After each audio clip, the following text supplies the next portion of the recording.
I live in an apartment farm where the windows in adjacent buildings meet at uncomfortably even angles.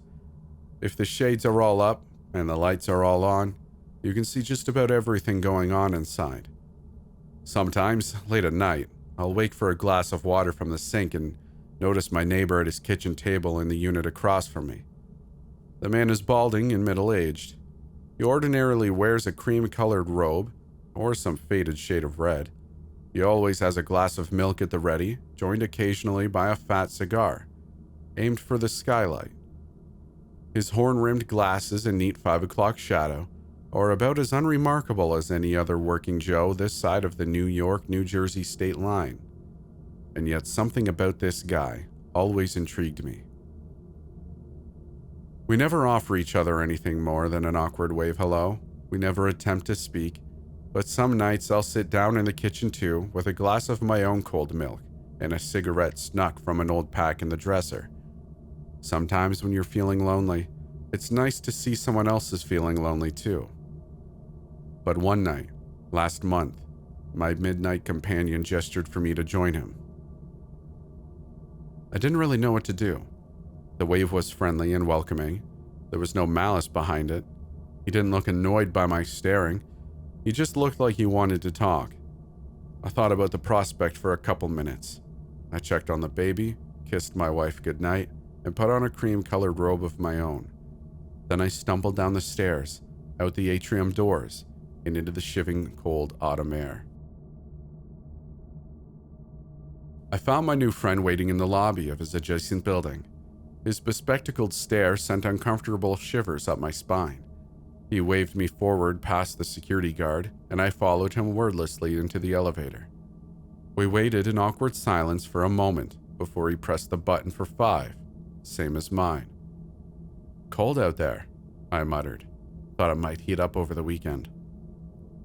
The man smiled wanly in agreement. The elevator doors opened wide and he stepped forward to proceed down the hall as the cream robe sashayed behind him. I hesitated. "Relax, kid," the man chuckled. "The night guards saw you come in. I think you'll make it out of here alive." "Why did you want me to come over?" I asked. "I hope you didn't mind." He shrugged. "No, it looked like you wanted someone to talk to. Maybe I do too." I chuckled. "Either you've got great vision or I'm just that transparent." Another sly smile. "Little bit of both. My name is Brandon. And you?"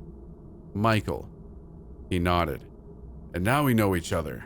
We're not strangers anymore. So how about it, Mike? One sleepless dad to another?" I stepped out from behind the wide metal doors. "You got whiskey for that milk?" Brandon nodded. "Kahlua too." And with that we bounded down the hall towards Unit 21C. The halls in the building were well lit and uniquely decorated with floral landscape paintings and glass vases that looked as though they held nothing inside. A scrubbed-up nurse walked past just towards the end and Brandon gave her a courteous nod. He fumbled for his keys before the door to his apartment opened. It was hard not to gasp. I was immediately greeted by the very essence of luxury. In the dining room, a magnificent chandelier dripped down from the ceiling to meet a luxurious oak table. In the den, Persian rugs lined at incessantly perfect right angles to cover scratch-free wood floors. Beautiful china set behind spotless stained glass. A massive 70-inch LCD TV sat perched on the wall in between various gold and silver shaded baubles and picture frames. The place looked like the Ritz got trapped inside a tiny 2-bedroom space. "Let's see about that Caucasian, Jackie," Brandon joked over his shoulder whilst heading for the liquor cabinet. "Big Lebowski. What a film. I've been hooked on the things ever since. I assume you want yours on the rocks?" I said that I did. "Good man." Brandon returned with a speckled glass and a pair of large cigars. He set us up at the kitchen table before fussing through the cabinets for a pack of matches. After a moment, he grabbed a seat and lit his own in a perfect circular motion. "Aim for the window." I nodded and went to work on my own. "So how can I help you, Brandon?" "A woman named Melissa came into my clinic today," he started. "You're a doctor?" He nodded solemnly. Melissa lost her husband and young son in a car accident a few months back. Awful, I mumbled. Must be awful seeing that sort of thing every day. Brandon offered the same wan smile before taking a generous swig of his White Russian. She comes to my office for checkups, nothing more, he murmured through a cloud of smoke. The accident severed her spine. She'll never walk again. But we still need to check the stitches and other various injuries for signs of infection. Our job is to make sure Melissa's horrifying situation does not get worse. That's all. I can't imagine staying positive, I added. Sounds exhausting. Brandon nodded. You don't. I was confused. Well, don't you have to? I asked. As a doctor, isn't it part of the goal to keep your patients feeling positive? You can wear a mask, he muttered. One of those pesky masks that say all the right things, be happy, make yourself happy, life will get better.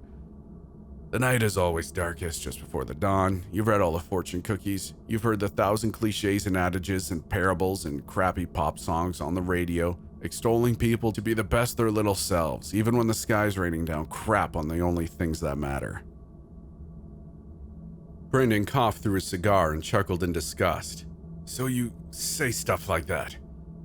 I puffed my cigar wordlessly for a moment. Are you one of those nihilists? I joked. Like in the film. I'm a realist, he snapped angrily. Real enough to know that stupid crap like that would not work with Melissa. I'm sorry, a dumb joke. What did you say to her? Brandon waved a hand as if to tell me it was all right. We keep to the medicine. Don't wet the stitches, make sure to take the right pain medication at the right times. Do you have a caretaker? If you don't have a caretaker assigned, the hospital can provide one for you. Stuff like that. Helps to avoid the deeper psychological questions. Those types are best left for the shrinks. I considered his comments for a second. Sounds cold. He nodded. Empathy is a dangerous thing. People can't be expected to hold all of the world's pain. Neither can doctors. There's just too much of it to go around. Brandon took another gulp of liquid courage. But this morning, Melissa tricked me. How'd she do that? We were talking about dreams. Vivid dreams can be an unfortunate side effect of concussions, unfortunately. So I needed to find a way to distinguish what is vivid and what is ordinary in her case. I asked for details about the dreams. And? Melissa told me she dreamed about her son. He was stuck inside a wall of water and she could not reach him. I gulped. Sounds pretty vivid. It sounded like something that needed a second opinion. Likely a psych follow-up. I told her as much. She didn't take it well. How not well? Brandon sighed. She took a fork and stuck it into an open electrical outlet. Holy hell. Never seen anything like it in 20 years. The current from the wall slipped through the fork and into her already broken body. Melissa's heart stopped for exactly 100 seconds before we were able to get a crash cart into the room and revive her. Horrible. I'll admit that I lost it a little bit. The mask slipped, so to speak. I had seen and treated this woman for months. I felt like I knew her. I knew her dreams even. And I felt like maybe the psych and the medicine and everything else had really helped her turn a corner. She talked about dating and having sex again. She talked about starting her life over. All of that work evaporated, at least in my mind, the moment she decided to kill herself. So what did you do? I broke 1,000 protocols. I followed Melissa's case through the ER and into recovery. Later during the day, she somehow regained consciousness, and I lied to her on-call just so I could sneak in to see her. Brandon took a long drag of his cigar. I wanted to shake her. I wanted to yell and scream and tell her what an idiot she was for wasting the small amount of time we get. I wanted to tell her there was nothing after this, and if there was, it sure as hell wouldn't be any better than what we got now. She lied to me. She lied to everyone. I was furious. Brandon got up to make another drink. I sense a but coming. He nodded. But when I went to see Melissa, she was happy. That is the only way I can describe it. Happy? She sat there in this hospital bed, covered in wires and IV lines head to toe, burn marks everywhere, looking like a damn horror show, with this big, dumb grin on her face. Brandon sighed and started to stir a cocktail. She told me she just had the best 100 seconds of her life. I laughed. I later regretted that. She told me that she saw her husband. She saw her son too. They were playing on this beautiful white beach covered with pebbles in front of a massive blue ocean. Her little boy always loved to ride this fire-red boogie board through the waves. She could see the kid clear as day out in the surf. And every wave would always be just the right height to bring him safely back to shore. He just looked so happy that Melissa fell at peace. Brandon sniffled a bit. She spoke to her husband as well. He was at the beach too. He forgave her for everything. He knew it was an accident. He knew they would all be together again. She just had to wait a little while. He paused. All of those aching feelings of guilt, misery, and heartache that she kept locked up inside her gut melted away as easily as those perfectly sized waves pushing up against the sand. Another pause. The best 100 seconds of her life. I considered this story along with the last drops of my Caucasian and the stub of a cigar burning its way towards my fingertips. Brandon got up to stir a third drink. Something didn't seem right. Something still seemed missing. But why did Melissa try to kill herself at a hospital? Brandon looked longingly towards a picture frame resting up against the coffee maker. A younger man sat perched with a little girl hanging off his lap. Brandon dipped his fingers into his full glass and smiled sadly. Then he swirled his whole hand around slowly. Maybe she didn't want to die. How do you mean? He considered that for a moment. Maybe she just wanted to visit for a little while. He stopped stirring and looked at me with hopeful blue eyes. Hey, you have your cell phone, don't you? I told him that I did. And you saw the nurse next door? I nodded.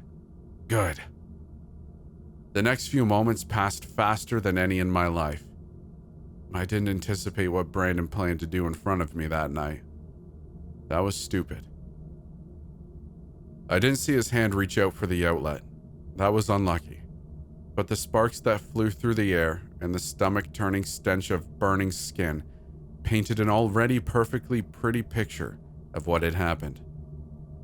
I turned to vomit, but Brandon stayed put in that position, as if his arm was welded to the outlet, while bolts of white-hot electricity vibrated up and down his soaked hand.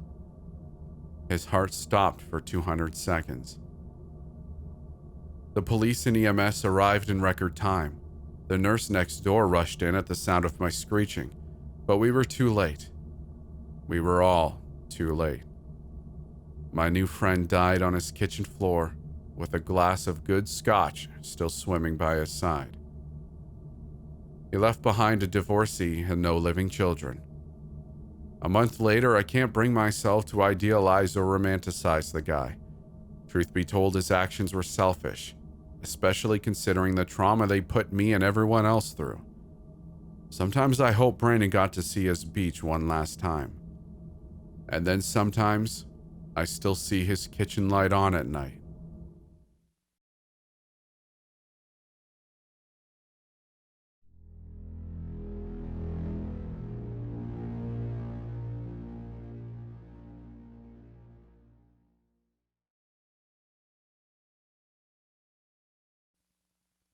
Jerry was the closest thing I had to a brother.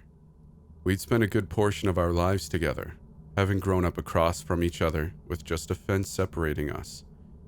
He was the kind of kid who got into a fair amount of trouble, yet you couldn't help but tag along with him on whatever misadventure he'd gotten himself into that day. We followed each other through life, graduating high school and rooming together in college. I'd even been the best man at his wedding. When Jerry had asked me to be the godfather to his newborn daughter, I'd jumped at the chance. With her sunny blonde tangled hair, freckles, and gray-green eyes, Maisie was almost her father in miniature, I know at that age you expect some similarities, but their movements and emotions were almost synchronized. She was Jerry's whole world. He talked about her all the time, his phone screensaver an image of her smiling face, one of the many pictures he had taken of her over the years. As much as he and his wife loved her, it was obvious they needed a break. I can't remember the last time that Annie and I went out, he'd mused one dulling Friday evening over the open neck of a beer bottle. I thought your partying days were done, old man, I smirked. He shot me a deadpan look before taking another swig. God, no. My liver's taken enough abuse for one lifetime. I mean a real night, dinner and a movie, like back when we were dating. Don't get me wrong, I love Maisie with all my heart, but we barely have enough time for each other. Staring down at my half-finished brew, the idea dawned on me. Hey, how about this Friday? You and Annie get dressed up, go to that nice Italian place on 3rd Street, and I'll take care of Maisie, I offered. His eyes expanded. Really? You'd do that? He exclaimed. I nodded, my head tingling with a pleasant warmth from my recent buzz. I figured you needed it, I shrugged. Jerry threw his head back with a laugh. God, I don't deserve you sometimes, he muttered. And you know it. I wasn't a complete novice. I had some experience taking care of my younger siblings growing up, and Jerry and Annie trusted me. I still felt some apprehension, but I was determined to do it for them. When I'd arrived at their house on that Friday night, the first thing, I was tackled by Maisie into a crushing hug the second I'd walked through that door. Her parents had followed, dressed in their best clothing. Their former tiredness had vanished, replaced by bright smiles. It was as if the years had been stripped off them and they were back in their carefree early 20s. They'd run me through Maisie's routine. Dinner was in the fridge. Maisie liked her carrots to be cut into little pieces. Bedtime was at 7, and she couldn't sleep without a purple dragon called Snuffles. It was everything I'd been expecting. Try not to traumatize her too much, Jerry called back from the open doorway as he headed out to the car. Not as much as you probably have, I shot back. I heard his laughter from inside the car as they backed out of the driveway. I adapted to Maisie's routine better than I expected. She was at an age when she was starting to form complete sentences and couldn't wait to tell me every random detail she saw. It was nice just to forget all about my adult problems for a while, watching Disney movies with a babbling preschooler. It took me back to my own childhood. As I'd been washing the dishes, I heard Maisie whispering. Laying down the wet towel against the kitchen counter, I peered out from behind the doorframe. Maisie stood talking to nothing in the darkness in the open doorway to the living room, leading to the stairs. Her hushed voice drifted up to my ears, words filtering in. It's okay. He's my uncle, the one I told you about. She extended a tiny hand towards the empty air. He won't hurt you. Come on. Too amused by it all to stay quiet anymore, I decided to play along. Who's your friend over there? I called out. Maisie whirled around, blinking in surprise before her eyes lit up. You can see Olivia too? The whole time, I nodded. Maisie, don't be rude. Invite her in, she looks cold. Maisie ran back with her hand outstretched, guiding her invisible companion along. She pulled out another tiny plastic chair alongside her own before sitting down. This is Olivia, she said, gesturing to the empty space next to her. She lives upstairs.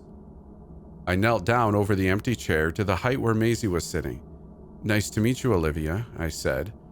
After a few seconds of awkward silence, Maisie leaned into my ear. She says it's nice to meet you too. It's okay. She's real quiet. Sometimes I can't hear her either. I bit back a laugh. Would Olivia like anything to eat? I asked, pointing to the open kitchen. Maisie continued her conspiratorial whispers before turning back to me.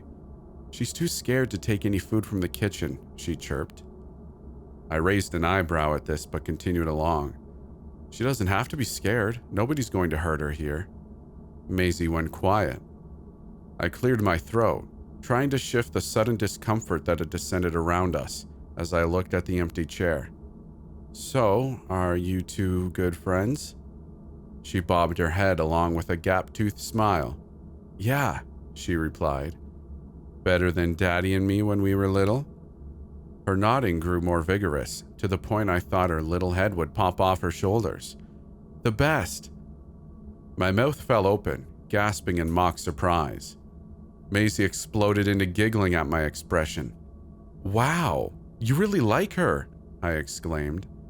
Maisie nodded. "Yeah, she says she waited so long for me." As the evening continued, I found myself more than content to watch Maisie's antics as she played and talked with Olivia. Soon, bedtime arrived, and albeit some minor protests, Maisie went upstairs. While tucking her in, I noticed her glancing around my shoulder at the open doorway. Her little face was devoid of all the carefree joy, pale and drawn, in an expression that belonged on someone much older. Discomfort tingled down my spine, and I turned around only to see nothing there. "Has Olivia gone to bed?" I asked, trying to sound nonchalant. From under the massive butterfly-patterned bedding, Maisie shook her head. "Olivia doesn't sleep anymore. She just cries a lot." The sensation that had been long growing in my throat tightened further. Even though I wanted to drop the subject and go downstairs, I had to persist. "Have you known Olivia for long?" She blinked. "Forever. She lived here before me, in the room at the end of the hall.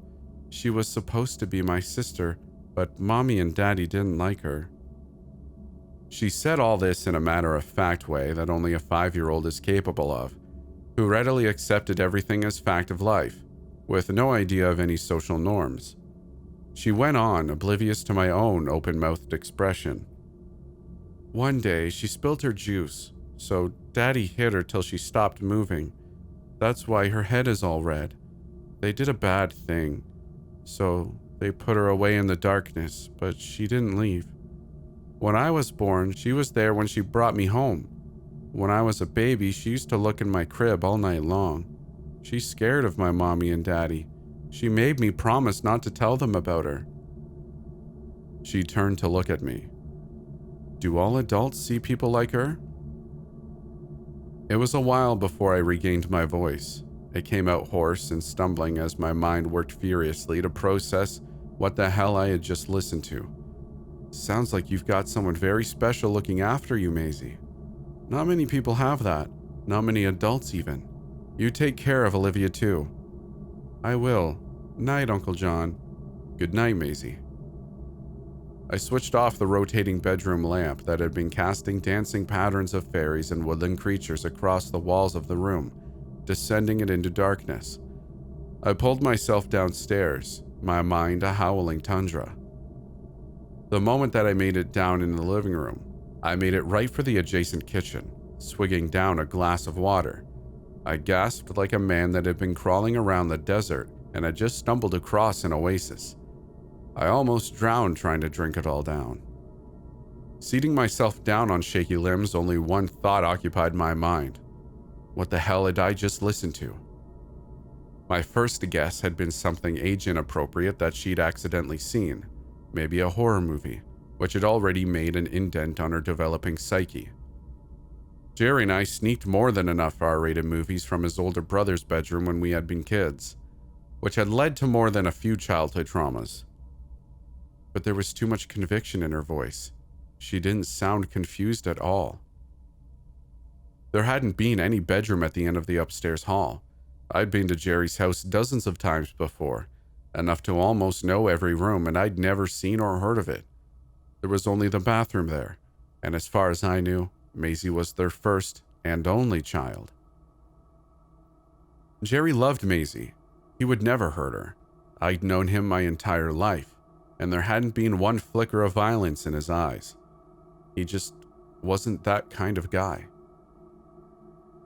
The hours ticked on as I sat there, along with the growing feeling of being watched by a pair of unseen eyes. As ridiculous as I knew it was, I couldn't help but imagine a small head peering around the doorway in the darkness at me, even though Maisie had been long put to bed. At the click of the door, I bolted upright, fingers digging into the armrest of where I'd been sitting. Jerry regarded my shock with a satisfied amusement as he tiptoed through with a stumbling Annie. Both wore blissful smiles, tripping over their feet as what I guessed to be a half a bottle of wine wheeled through their systems. "One too many scary movies?" he quipped. I managed to smile.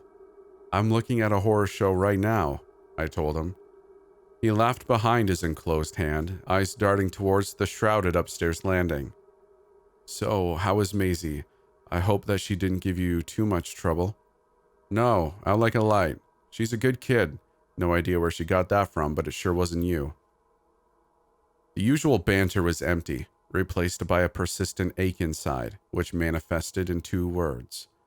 Tell him. Inside, I was debating whether I was overreacting. Kids did say strange things, but this one I just couldn't ignore.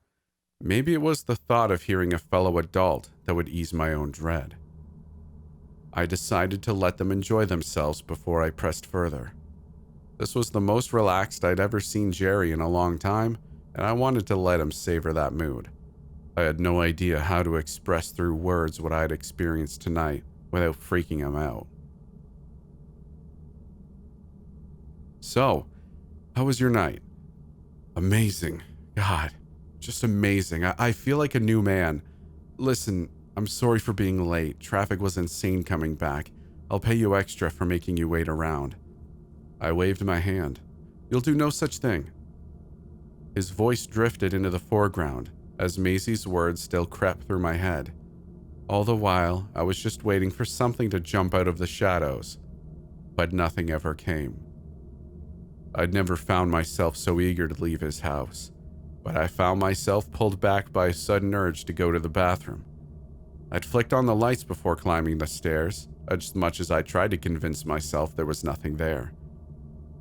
As I was nearing the top, I heard a creak of small feet on the landing. Looking up, I saw the shaded figure of a little girl in a white nightgown. I hitched a sigh of relief. "Maisie," I chided, "you know you're not supposed to be out of bed at this time." As I rubbed my own bleary eyes, the thought occurred that Maisie's pajamas were pink, not white. Her hair was short and blonde, not unkempt brown that fell over her eyes. Before I could even utter a word, the pale figure rushed off into the darkness of the corner down the hallway. I was already after her, not even understanding why. I wanted to catch up to her and find out that it was Maisie's idea of a joke. I wanted to finally put my fears to rest. I palmed along the wall, following the running pair of feet before my fingertips found the familiar bump of a light switch. Turning it on, I didn't find Maisie. From the soft breathing coming from the half-closed door behind me, she'd been asleep for hours. I flinched at the slightest creak my feet made against the floorboards. My vision was half blurring, breaths short as if they were being squeezed out of me as my hands splayed against the solid walls for support. As I moved along, I came across an unfamiliar groove. Returning my eyes to the wall, I saw the black and white framed picture of a mountain against the gray floral wallpaper, one that hung there for as long as I could remember. However, the more I looked at it, the more I started to make out the shape of something solid hidden behind it, plastered behind the wild rose print, something wide and rectangular that almost looked like a "hey." A strangled gasp escaped my throat. I whirled around, but instead of a pale, stringy-haired ghost girl, stood Jerry. Though his shirt was ruffled and his tie was undone, half slung around his collar, he looked as collected as ever. "Whoa, jumpy tonight, huh?" he chuckled. I returned with a shaky laugh. "You know, I've never been one for the dark." He slapped a hand on my shoulder. "Hey, I just wanted to thank you for taking care of Maisie tonight. You did a great job. She just adores you. She talks about you all the time. I've lost count of all the little pictures she'd drawn for you. We've got a few pinned up on our fridge if you wanted to have a look." His eyes fell over my head to where the picture sat, just a few inches over my skull. The carefree smile slid from his face as he sank his head into his hand. Jerry? When he lifted his head again, his eyes were dark and heavy with an emotion I'd never seen in him before. The closest I'd come to describing it was regret. He forced on a half smile. I've never told anyone this before, he breathed. It still hurts too much for Annie to even talk about. But you're my best friend, you know that. You're the only one who'd understand. He inhaled. The reddish, inebriated tint to his face darkened. His eye slid furtively down. Maisie wasn't our first, he admitted. My whole body constricted, as if an invisible, ever-tightening rope had been looped around my torso. We tried so many times before until we had her, and we were just so happy. She died when she was around Maisie's age. Brain bleed. Some kind of blood disorder. We almost gave up, but then Maisie came along. I listened along, my mouth dry. I never thought that chance would come again. I love Maisie even more for it. We almost called her after our first. Same as Annie's mother. I already knew what was coming. The word exited both our mouths at the same time. Olivia. Thank you for making it this far. I hope you enjoyed the video. I just wanted to quickly let you know about a couple things I have going on. I have an Instagram where I post more personal things about who I am. It isn't just all creepy stuff. You can find me at Stories After Midnight. I also have a Twitter where I mainly retweet and like things I find interesting. The handle for that is in the description, but it is S_A_midnight. I should really find another one because that's hard to say. If you really like what I'm doing, consider joining the Midnighters. That's my growing community where we hang out and have fun and talk about cats. You can find a link to our Discord in the description below. We'd love to see you there. Other than that, it'd make me happier than a cat on a table full of antique glassware if you'd like the video and consider sticking around for more. We'll see you in the next one.